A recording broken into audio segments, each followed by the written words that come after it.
Many people know the stories of the Bible, but they do not know the story of the Bible. But we're about to get it down. And I want to leave an idea with you. You ready?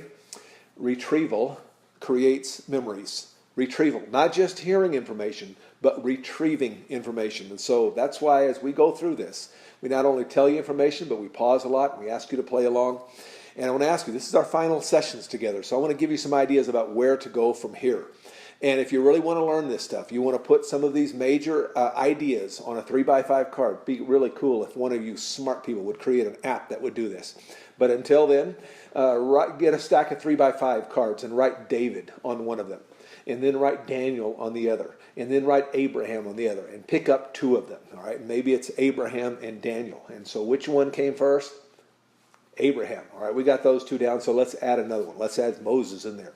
And we're going to pick up two by random, and we're going to get them in order because retrieval creates memories. Not just hearing. We tend to think of testing as assessing what we know.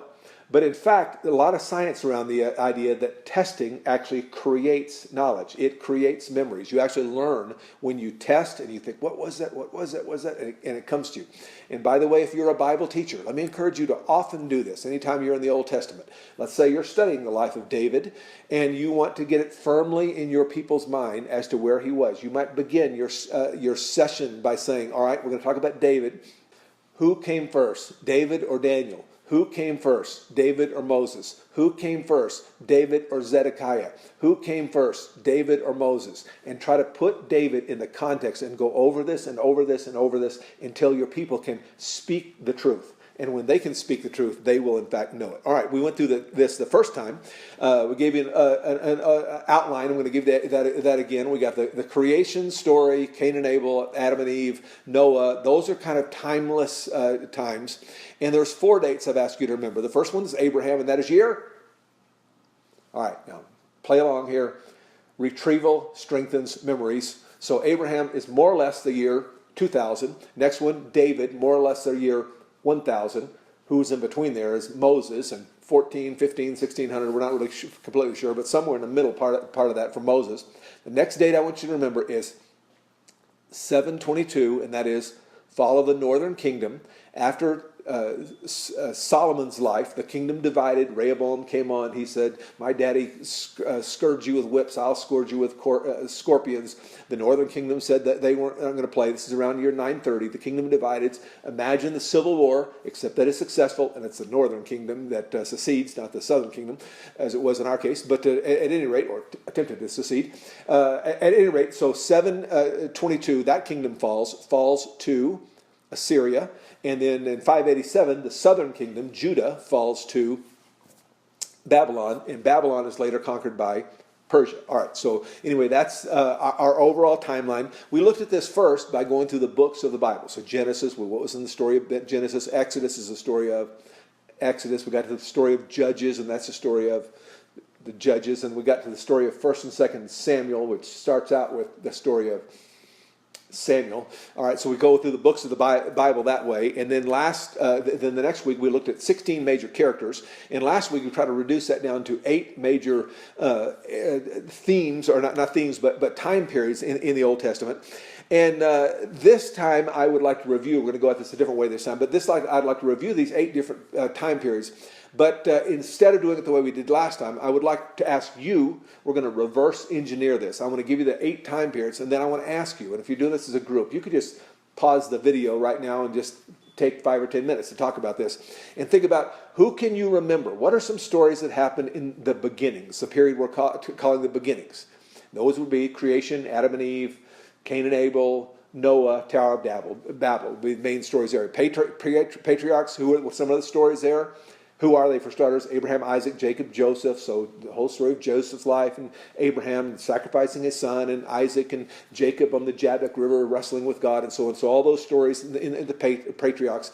Exodus, 2 main characters are Moses and Joshua, and so the story of the 10 plagues, the story of little Moses being hidden, and so on. The story of the burning bush, that's the story of Moses, and then the crossing of the Red Sea. All of that is during the period of the Exodus. Then we have the period of Judges, one of the kind of forgotten sections of the Bible, arguably. But this is a section where we would remember the strong judge is Samson, and the last judge is Samuel, who anointed the first king, who is Saul. All right, very good. And one of the person who lived during this period of time was Ruth, who's not a judge, but she lived during the period of the judges. And we do have a female judge, and her name was Deborah. All right, so anyway, we said that Samuel anointed the first king. The first king was Saul. 3 kings in the United Kingdom. Those are Saul, David, Solomon, right? And then, as we say, Rehoboam came along, divided the kingdom. We had the period of the divided kingdom. This is kind of the second forgotten section of the Old Testament, in the sense that a lot of obscure kind of stories there. If you read that second in 1st and 2nd Kings and so on, you run across a lot of stories you probably never heard of. And so, at any rate, there'd be 20 kings in each kingdom. And in the southern kingdom, things are a little bit more stable. About a third or so of the kings are good. 2/3 are bad. All one dynasty. And they're going a little more slowly. That kingdom lasts 135 or so years longer than the northern kingdom. But eventually each kingdom divides. So the southern kingdom goes into exile to Babylon. And we have the stories of Daniel, Shadrach, Meshach, and Abednego. We have the stories of Ezekiel, Jeremiah there. And then they come back, and those are who are the 3 characters that come back, have to do with the coming back. Ezra and Nehemiah, Zerubbabel, have to do with the comeback, and then the return. Now, what I want to talk about today is the fact that this all tells one long story. One of the things that amazes me about the Bible is, and this is probably maybe more amazing to me than to you, because I am a writer, and it's happened to me many times that I will write a book and then set it aside for a little while and then come back and look at it, and then I go to write a chapter, and I'll insert that chapter or that section. And then sometime later, I'll read the whole thing through. And I'll realize I've inadvertently included the same story twice and didn't realize it. In other words, I can't remember by the time I get to chapter 8 what I wrote in chapter 2. And one of the amazing things about the Bible is it all tells one long story. Even though it is written over a couple thousand years by 40 different authors and so on, 66 separate books, it all tells one long story, and the main character of that story we haven't got to yet, and his name is Jesus, right? All right. So, and what I want to talk to you about today is that in these 8 sections, all through the Old Testament, but through the lens of these eight sections that we just looked at, all of them point to Jesus. So let's start with the beginnings. In that were, who are some of those characters? Adam, Eve, Noah, Tower of Babel. All right, very good. And in this early section, we find the first prophecy to the life of Jesus. Genesis 3:15 says, I will put enmity, conflict, between you, Satan, represented by this snake, and the woman. And it turns out there is enmity between most women and most snakes. Most women don't like snakes. Have you noticed that? There's enmity between those women. They've actually done studies about this. And people who've never even been around snakes will tend to dislike snakes when they first see them. But anyway, more information you want to know there. And between your offspring, Satan, snake, and hers, her offspring. One offspring that is coming is what we have in mind here. It's singular in its orientation. He will crush your head. He, this offspring that's coming, Jesus, will crush your head, and you will strike his heel. Probably not the best translation, by the way, because actually it's the same word, both words are the same in underlying Hebrew. And but certainly a wound to the head is worse than a wound to the heel, and that's why the NIV is translated, crush your head and strike your heel. But the point is, early. We don't even know when this actually happened. Moses wrote this. We know it was written around 1400 or so is when we get this written down. But we don't actually know when this actually happened. But thousands of years ago, this early prophecy that Jesus is coming, that Satan will crush his head, which is the message of the gospel that we looked at last time, that we have 2,000 years of Old Testament history that show us that trying hard will not work, but through what Jesus did for us on the cross, that he crushed Satan's head, and it made it possible for you to live the John 10:10 abundant Christian life, prophesied 4,000 plus, 5,000, who knows how many years ago. Kent Hughes says, this verse became the mother prophecy that gave birth to all of the rest. And it's just fascinating that this early in the story, we have a prophecy predicting Christ. All right, we move forward now to the period of the patriarchs. And we read this story of Abraham. What year are we? Around 2000. And then the verse says, Genesis 22:2. Then God said, take your son, your only son. Does that sound familiar at all to you? Your son, your only son. Reminds me of John 3:16. God gave his one and only son, that whoever believes in him will not perish but have everlasting life. And here, 2,000 years earlier, we see this prediction of what is coming, that Christ is coming. Take your son, your only son, Isaac, whom you love, and go to the region of Moriah. Sacrifice him there as a burnt offering on the mountain that I will tell you about. And no Christian can read this story without thinking about the fact that it is a picture of what will happen later, that God will bring his son. And by the way, to this very series of mountains, not this exact mountain, but 2 or 3 miles from here, God will bring his son, and he will offer him, and he will not stay his hand as he does in the case of Abraham. But it pictures how Christ will give up the life of his son, and it will happen 2,000 years later. Picking up the rest of the story, it says, Abraham looked up. He's up on the mountain now. He's got the knife in his hand. Looked up, and there in the thicket he saw a ram caught by its horns. He went over and took the ram and sacrificed it as a burnt offering, don't miss this word, instead of his son. The message of the gospel is a message of substitutionary atonement, that Christ was substituted to pay the penalty for our sins, and that substitutionary atonement is pictured here 2,000 years before Jesus, where the ram was substituted for Isaac's son. Abraham's son, Isaac. All right, so we're going to go to the next series now. We've looked at beginnings and then patriarchs. Now, Exodus, I'm going to actually look at a couple of different passages. Then the Lord goes through the land to strike down the Egyptians. He will see the blood on top of the sides of the doorframe, and he will pass over. So the picture was, you sin, somebody has to die. Take a little lamb. Imagine you taking your pet dog or cat and sacrificing it. And what would your son say? Why are you doing this, Dad? And dads, for years to come, were taught to tell their children, because when somebody sins, somebody has to die. And we've all sinned. And it was ingrained in the Hebrew people that when somebody sins, somebody's got to die. There's got to be bloodshed. There's got to be a payment for that sin. And it starts right here in this story. But he says, you not going to have somebody die. In this case, the lamb is going to die instead of your son. And so you slaughter the lamb, take some of the blood, put it on the doorpost, put it on the sides of the door, and then when the death angel comes, who represents the wages of sin is death, when he comes, he'll see the blood and he will pass over. Does anybody know, by the way, do you happen to remember when Jesus died? We talked a moment ago about where he died. He died on the same mountain range where Abraham was willing to offer Isaac. When did he die? He died on the Passover when this happened.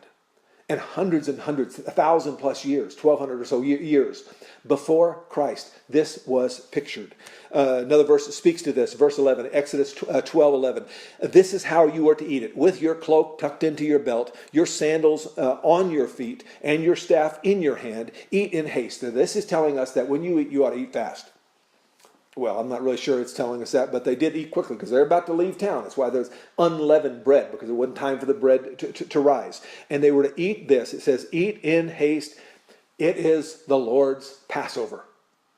And here, 1,400 years or so before Christ, we have this picture of what is to coming. He's telling one long story about a Passover that is to come. During that same period of time in the book of Numbers, we read, then the Lord sent venomous snakes. The people sinned, and when somebody sins, somebody's got to die. The wages of sin is death. And he's showing them this lesson over and over again. And so the Lord sent venomous snakes among them. They bit the people, and many Israelites died. The people came to Moses and said, we have sinned, and we spoke against the Lord and against you. Pray that the Lord will take away the snakes from us. So Moses prayed for the people. The Lord said to Moses, make a snake and put it up on a pole. Anyone who is bitten can look at it and live. So Moses made a bronze snake and put it up on a pole. Then when anyone was bitten by a snake and looked at it, and it's a picture of faith, that you don't get better by trying really hard. We get better by believing. We believe in the believing plan, not the behaving plan. Behaving has something to do with it. I'm going to strive and strain all the while knowing Christ has to pour his power through me. It's pictured here. Picture here. You look at the snake and you will be healed. Jesus talked about this very passage in John 13:14. This is the story of Jesus and Nicodemus. Just as Moses, 1,400 years later, Jesus says, just as Moses lifted up the snake in the desert, so the Son of Man must be lifted up, that everyone who believes in him may have eternal life. And that word believes, by the way, is not believes that he exists. You'd have to be an idiot to believe that Jesus did not exist. Look at your calendar. It's dated by the life of Jesus. And almost everyone believes that Jesus existed. But the point is, believing has to do with, like I might say, I believe in tennis. I'm not much of a football fan. I'm not much of a basketball fan. I'm not much of a baseball fan. In fact, this is the week I'm recording this of the World Series. And I didn't even know the World Series was on until the day of the last game. I happened to be watching the news and they happened to say something about it. Point is, I'm not a baseball fan at all, but I believe in tennis. And when I say I believe in tennis, I don't mean that I believe that tennis exists. I mean, I've been to the U.S. Open in Flushing Meadows twice. I mean, right now, there's a tennis racket in my trunk because I am being ready instant in season and then out of season when there might come a time to play tennis. I believe in tennis. I think tennis is great. And when it says believe in him, it means I believe in following God. I think following God is great. I think if I place my faith in him, he'll forgive me of my sins, and he's got a plan for my life, and life's going to go well, and I believe in following God. And you may or may not remember this verse, John 13 and 3, 14 and 15. But do you happen to remember the next one? The next one says, God so loved the world. Taking this illustration of the snake on a pole, given hundreds of years earlier. God so loved the world that he gave his one and only son. Just as Abraham was going to offer his one and only son. He actually had another son of sorts, but the one and only son of promise.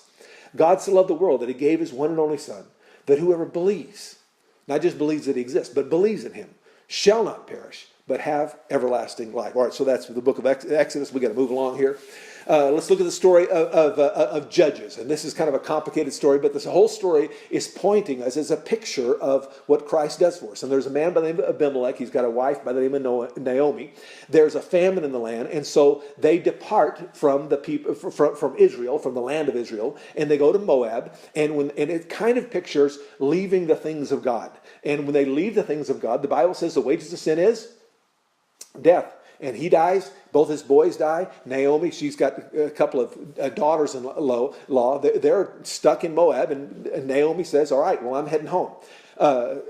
Orpah, from whom we get the name Oprah, by the way, says, I'm staying here. Ruth says, where you go, I will go. Where you lodge, I will lodge. Your people will be my people. Your God will be my God. They head home. And through a miraculous series of events, Ruth is introduced to her kinsman redeemer. And the idea is essentially that apparently Abimelech had mortgaged his land, but the rule was back in the day, you could always buy back that land. You sell the land and it could always be bought back if a family member bought it back and was willing to pay the price, and he had to get the wife thrown in on the deal. And all that happened in the life of Ruth, and we read this text, Ruth 4:14. Then the woman said to Naomi, this mother, praise be to the Lord, who this day has not left you without a kinsman redeemer. That's picturing Jesus. He was our kinsman. He was our brother. He became, God became flesh and became our kinsman and was our redeemer. We were like slaves sold into sin, and he paid the penalty for our sins. And this whole story pictures Christ who is coming. All right, let's look at the United Kingdom now. In Psalm 22:1, we read, my God, why have you forsaken me? From the lips of David. And 1,000 years later, Jesus hangs on the cross and says these very words, God, why have you forsaken me? You've turned your back on me because I've taken on the sin of the world. In that same psalm, he says, my mouth is dried up like a potsherd, and my tongue sticks to my roof of my mouth. And 1,000 years later, Jesus hung on the cross and said, I thirst. And the story is telling one long story that's pointing and pointing and pointing and pointing to Jesus. The divided kingdom, arguably the best passage of all that pictures Christ as coming. I wish I could remember where I read this, but recently I was hearing about a preacher who read this passage to a group of like 10-year-old boys who apparently had grown up in church. And he said, boys, I want to read this passage to you, not tell you where it is or what it's from, but I want to read this passage to you. You tell me what it's talking about. And every one of them could say, that's talking about Jesus, even though this is written 700 years before Christ. Here's what we read. Surely he, Jesus, took our pain and bore our suffering. Yet we considered him punished by God, stricken by him and afflicted. He was pierced. 700 years later, Jesus is hanging on the cross. He's not dying quickly enough. They want to make sure he dies. And so they pierce his side. But he was pierced for our transgressions. He was crushed for our iniquities. The punishment that brought us peace, you can have peace with God through the punishment that was laid on Jesus and predicted 700 years before the time of Jesus. Punishment that brought us peace was on him, and by his wounds we are healed. We all, like sheep, have gone astray. Each one has turned to our own way. But the Lord laid on him the iniquity of us all. And no Christian can read that passage written 700 years before Christ and not think about Christ dying on the cross for our sins. The next passage I want to look at is from the exile. This is from Daniel. Somewhat of a complicated passage. The Bible's not necessarily an easy book, by the way, but somewhat of a complicated passage, but we're going to dive into just one section of it here. It says, after the 62 sevens, that's 62 sevens of years. I'll show you in a second. After the 62 sevens, the anointed one, who's that talking about? Jesus, will be put to death and will have nothing. All right, here's a note from Warren Wiersbe's commentary about that. He says, Gabriel, that's Gabriel, not Gabriel, the angel, but this is a commentator. He says, he affirmed that 483 years are involved from the giving of the decree to the coming of the anointed one, the ruler. That works out to 7 times 7 equals 49. 7 times 62 equals 434, for a total of 483. And when you count 483 solar years from the year 445, you end up with AD 2930, which brings us to the time of Christ's ministry on earth. It's almost like God knew.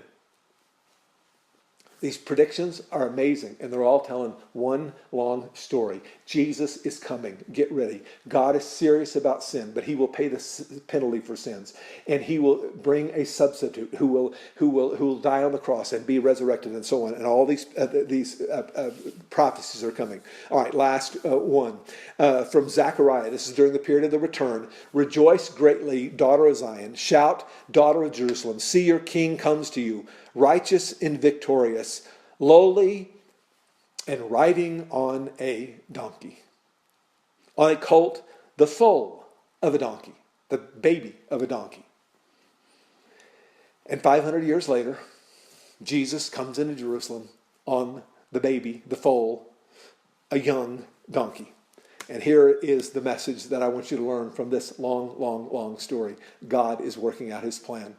And as you follow God, you're going to find times when it looks like life is running recklessly out of control. We have gone off the rails somewhere. And I want to tell you, God is working out his plan. I see this in my own life where, for a number of years, my wife and I did full-time Sunday school training for a living. There was that one glorious year, by the way, we both worked our way up to executive platinum status with American Airlines, which means my wife and I were both traveling first class all the time, doing Sunday school training. And I don't know how many times. I remember one particular time, a man came to me, we were finished doing a conference. I remember we were on this elevator, and he's talking to my wife, and he said, Missy, that conference you did, man, it was great. I heard such great feedback from it. Everyone was oohing and ahhing. They said, you are the single best children's Sunday school teacher we've ever had.